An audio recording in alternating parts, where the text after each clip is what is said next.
तो लायलपुर की मीटिंग में कहा था, अब पगड़ी संभालो जट्टा। तो अब वो कमेटी बना के हमारा मसला ठंडे बस्ते में डालना चाहते हैं। पढ़ भी नहीं पाते, पैरों में जूतियां तक नहीं होती। दिल्ली कूच है जी, कोई रुकावट नहीं है। जब किसान पंजाब का जाएगा, कोई भी फोर्स हरियाणा के किसान को रोक नहीं सकती। खनौरी बॉर्डर से भी किसानों को उठाया गया, वो हरियाणा की अभी जेल में है।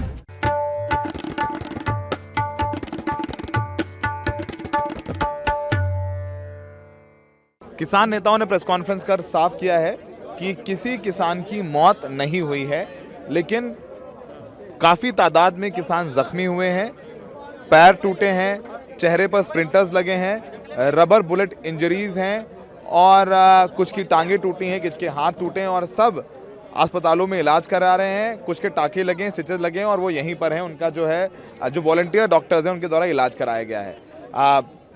जो यहाँ पर जैसे ही ये प्रेस कॉन्फ्रेंस चल रही थी उसी दौरान ही टीयर गैस शेलिंग शुरू हो गई है और इनका कहना है कि जो युवा हैं वो आगे हैं और वो किसी भी तरीके से कोई कॉम्प्रोमाइज़ करने को तैयार नहीं है। तो ये तस्वीरें हम दिखा रहे हैं। सुबह से तैयारी तो हो ही गई थी और प्रेस कॉन्फ्रेंस में साफ किया है कि सरकार से बातचीत करने के लिए किसान तैयार हैं, लेकिन सरकार बातचीत का माहौल बनाए। एक तरफ ये शक्ति का इस्तेमाल किसानों पर, दूसरी तरफ सरकार कहती है कि आप बातचीत करना चाहते हैं, तो ये सही माहौल नहीं है।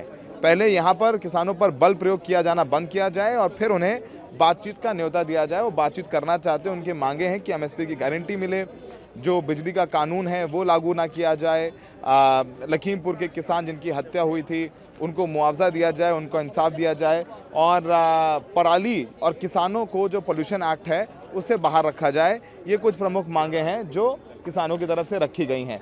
तो प्रेस कॉन्फ्रेंस है वो हम आपको सुनवाते हैं, उसके बाद हम बताएंगे कि क्या कुछ है जो किसान कर रहे हैं। एसकेएम गैर राजनीतिक है, उनका ये आंदोलन है और जिस तरह से आपने देखा है कि जिस तरह से केंद्र की सरकार हमारे ऊपर जबर कर रही है, ये बुलेट SLR की बुलेट चलाई गई हमारे ऊपर, इस तरह से हंजू गैस जो हमारे ऊपर नहीं चलाना चाहिए, ये प्लास्टिक की गोलियां उन्होंने इस्तेमाल की और ये रबड़ की गोलियां ये हमारे ऊपर हो रहा। और जिस तरह से हमारी परसेप्शन बनाई जा रही है मीडिया में, खालिस्तान का अटैक लगाया जा रहा है, प्रो लेफ्ट बोला जा रहा है, प्रो कांग्रेस बोला जा रहा है और प्रो पंजाब सरकार बोला जा रहा है, भी ये उत्साहित कर रहे हैं। ऐसी कोई बात नहीं। हम तो ये कहते हैं भी जो देश में नीतियां लागू हैं कांग्रेस लेके आने वाली है। और CPI CPM का राज पश्चिमी बंगाल में 35 साल रहा, उनका और अन्य राज्यों का हमको अधिक फर्क नहीं समझते हैं। तो हम सब सरकारों की आलोचना करते हैं, आम आदमी भगवंत मान सरकार की भी वैसी आलोचना करते हैं। हमसे किसी का कोई लेना देना नहीं, हम देश के किसान हैं, खेत मजदूर हैं और अपनी मांगों के लिए संघर्ष करते हैं। तो माननीय प्रधानमंत्री से अपील करते हैं, फिर मैं तो रोज अपील कर रहा हूँ भी आपका बोलते हृदय बड़ा है, बड़ा हृदय कीजिए और हमें MSP खरीद की गारंटी का कानून बना के दीजिए। जिस तरह से अनुराग ठाकुर जी बोल रहे हैं कि इनका मांग पत्र चार्ट बड़ा होता जा रहा है, ये बात नहीं है।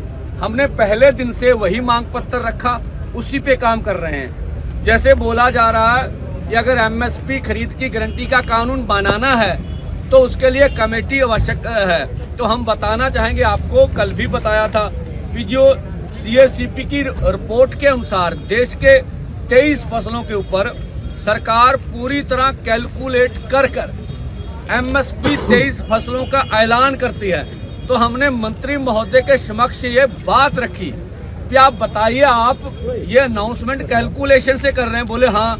तो हमने बोला इसके ऊपर लीगल गारंटी कानून बना दीजिए। हमें तो सिक्योरिटी चाहिए भी जो MSP का ऐलान आपने किया वो कम रेट पर मंडी में ना बिके। तो अब वो कमेटी बना के हमारा मसला ठंडे बस्ते में डालना चाहते हैं। एक मैं और बात बोल दूं तो छोड़ गए, यहाँ से भी किसानों को अर्धसैनिक फोर्सों ने, पुलिस ने उठाया है, वो अम्बाला के थाने में है, ये रिपोर्ट आ गई हमारी। और खनौरी बॉर्डर से भी किसानों को उठाया गया, वो हरियाणा की अभी जेल में है। तो जख्त गिनती तो नहीं मुझे मालूम, पर 15 इधर 15 बुलारा साहब को ज्यादा पता, ये 15 होंगे इधर। उधर की गिनती अभी ले रहे हैं जो इनके थानों में है। फिर भी हम नहीं कहते भी वार्ता नहीं करें, पर हम अनुरोध करते सरकार से पहले ये सब बंद कीजिए, आम माहौल कीजिए। हम वार्ता के लिए कल भी तैयार थे, आज भी तैयार है। अब जूही डल्लेवाल साहब आएंगे, कोई जो अंदर बात करनी है उनसे बात करके आगे की बात हमको आपको बताएंगे। पंदेर साहब अभी क्या रणनीति, अभी आगे जाना है क्या आपने? अभी दिल्ली कूच है जी, कुछ कोई रुकावट नहीं है। ठीक है, डल्लेवाल साहब आ रहे हैं कि विचार चर्चा करनी, दोवां फार्मा दी सारी रिपोर्ट कलैक्शन हो गई है, ਉਦੋਂ ਬਾਅਦ ਤੁਹਾਨੂੰ ਫੈਸਲਾ ਹੋ ਜਾਏਗਾ। ਬੁਲਾਰਾ ਜੀ ਕੋ ਹਰਿਆਣੇ ਤੋਂ ਕਹਿਣਾ ਚਾਹੁੰਦੇ ਪੰਦੇਰ ਸਾਹਿਬ, ਪੰਜਾਬ ਦੇ ਵਿੱਚ ਜਿਸ ਤਰੀਕੇ ਦੇ ਨਾਲ ਹਰਿਆਣੇ ਦੇ ਡਰੋਨ ਨੇ ਆ ਕੇ ਇੱਥੇ ਅਥਰੂ ਗੈਸ ਦੇ ਗੋਲੇ ਸਿੱਟੇ ਆ, ਪਟਿਆਲਾ ਦੇ ਐਸਐਸਪੀ ਨੂੰ ਅਪੀਲ ਕਰੋਗੇ ਐਫਆਈਆਰ ਦਰਜ ਕੀਤੀ ਜਾਵੇ? ਅਸੀਂ ਤਾਂ ਕੱਲ ਵੀ ਕਿਹਾ ਜੀ ਮੀਟਿੰਗ ਜਿਹੜੇ ਕੋ ਅਫਸਰ ਸਾਨੂੰ ਗੱਲ ਕਰਨ ਆਏ ਸੀ ਵੀ ਪੰਜਾਬ ਦੀ ਟੈਰੀਟਰੀ ਇਸਤੇਮਾਲ ਕੀਤੀ ਜਾ ਰਹੀ ਹੈ। ਕਾਨੂੰਨ ਮੁਤਾਬਕ ਸਾਡੀ ਟੈਰੀਟਰੀ ਇਸਤੇਮਾਲ ਨਹੀਂ ਹੋ ਸਕਦੀ। ਡਰੋਨ ਵੀ ਆਏ ਆ ਔਰ ਜਿੰਨੇ ਫਾਇਰ ਹੋ ਰਹੇ ਉਹ ਵੀ ਪੰਜਾਬ ਦੀ ਟੈਰੀਟਰੀ ਤੇ ਲਾਅ ਮੁਤਾਬਕ ਪੰਜਾਬ ਸਰਕਾਰ ਨੂੰ ਸਟੈਪ ਚੱਕਣਾ ਚਾਹੀਦਾ ਇਹਨਾਂ ਦੇ ਖਿਲਾਫ। हम इस वक्त शंभू बॉर्डर पर हैं और हरियाणा के किसान नेता और कुछ किसान इस तरफ आ गए हैं जिनसे बातचीत करेंगे। उनका क्या प्लान है, हरियाणा में क्या माहौल है? सर, आपका पूरा परिचय क्या है? मेरा नाम अशोक बुलारा है, मैं राष्ट्रीय संयोजक हूँ अखिल भारतीय जाट आरक्षण संघर्ष समिति का। हमने पिछली बार भी पिछली बार जब ये कार्यक्रम हुआ था दिल्ली कूच का किसानों का 25 नवंबर से, तो 26 नवंबर जैसे ही सरकार ने यहाँ, उस टाइम भी शंभू बॉर्डर पर जाती हुई थी, जैसे ही 26 तारीख को जाती हुई तो तमाम हरियाणा साथ लग गया था और 27 तारीख को हम आगे पहुंचे थे शंभू बॉर्डर पर, टीकरी बॉर्डर पर। पंजाब की अगवानी करेगा हरियाणा। कोई आदमी ये कहे कि अर्धसैनिक बल लगा दिए, पुलिस लगा दी, ऐसा कुछ नहीं है। ट्रैक्टर ट्रॉली तैयार करके रोड पर निकल गए हैं कल हमारे तैयार। अच्छा, तो यानी आप कह रहे हैं कि पंजाब से यहाँ पंजाब के किसान ये बैरिकेड तोड़े और आप फिर आगे साथ हो जाएंगे जाने? बिल्कुल बिल्कुल, जहाँ जहाँ हरियाणा बढ़ता जाएगा, क्योंकि दिल्ली का हरियाणा टच है, तो उस बॉर्डर पर जहाँ जहाँ जिस रोड से पंजाब का किसान आएगा हरियाणा साथ चलेगा। बहुत सख्ती है हरियाणा में, जगह जगह नाकेबंदी है, इंटरनेट सस्पेंडेड है, तमाम किसान नेताओं को नोटिस दिए जा रहे हैं। कहा जा रहा है कि अगर आप आंदोलन में पार्ट लेंगे तो आपके पासपोर्ट जब्त किए जाएंगे, संपत्ति जब्त की जाएगी। इतनी सख्ती के बाद फिर भी आप लोग निकल पाएंगे? देखिए, निकल पा रहे हैं। 25 अक्टूबर 1906 को लैंड एलिएशन एक्ट लाई थी सरकार पंजाब के अंदर लाहौर में, कि जिसका मेल मेंबर नहीं रहेगा आगे आयर, उसकी संपत्ति चले जाए। जैसे लॉर्ड डलहौजी की लैब्स की संपत्ति थी कि जैसे डॉक्ट्रिन ऑफ लैब्स, हाँ, तो जैसे झांसी के घराने जैसे लैब्स कर गई थी, तो उसी टाइम 22 और 23 तारीख को, मार्च 22-23 1907 उस नीति के खिलाफ लायलपुर में 10,000 किसानों का इकट्ठ हुआ था, जिसमें भगत सिंह के पिताजी, उनके चाचा, उनके दूसरे चाचा यानी कि स्वर्ण सिंह जी, अजीत सिंह जी, किशन सिंह जी, ये सभी उसमें शामिल हुए थे। और आपने कभी सुना था पगड़ी संभाल जट्टा, ये शब्द एक लोकल पत्रकार था बंके दयाल, उसने 23 मार्च 1907 को लायलपुर की मीटिंग में कहा था पगड़ी संभालो जट्टा। तो ये उस टाइम पर वो 6-7 महीने का आंदोलन चला था। और आपको याद हो, भगत सिंह के जन्म से पहले ही उसके तीनों पिताजी, दोनों चाचा छूट के आए थे। और जब भगत सिंह की दादी ने ये कहा था कि मेरे घर पर भागो वाला बेटा पैदा हुआ है, उसका भगत सिंह नाम रखा था। वो आंदोलन अब 2020 का आंदोलन, और अब ये आंदोलन किसान 24 घंटे अपने खेत में करता है, हर प्रकार की ऋतु मौसम को झेलता है, हर प्रकार की परेशानी, बच्चे पढ़ भी नहीं पाते, पैरों में जूतियां तक नहीं होती। और फिर किसान के सामने जो हमारे जवान और किसान का जो भी सरकार, कोई भी केंद्र में सरकार बैठती है, जय जवान जय किसान का नारा लाती है, परंतु दुर्भाग्य ये एक्सप्लॉयटेशन भी इसी नारे का करती है। ठीक है, तो अब हरियाणा में कितनी तैयारी, आप लोग निकल पाएंगे नहीं निकल पाएंगे? इसका जवाब नहीं दिया आपने। मैं ये समझता हूं कि ये सवाल गैर वाजिब होगा। कोई भी ताकत जब किसान पंजाब का जाएगा, कोई भी फोर्स हरियाणा के किसान को रोक नहीं सकती। जाएंगे, 100% जाएंगे। पैरामिलिट्री फोर्स भी तैनात है, कोई बात नहीं, कल लाठीचार्ज भी हुआ है, होगा। हम खाली हाथ जाएंगे, गोली मारो। अभी तो प्लास्टिक बुलेट चली है, और ये तो ये दिखाया गया पंडित साहब ने, SLR की बुलेट दिखाई गई है, खोड़ दिखाया गया है, SLR का फायर है।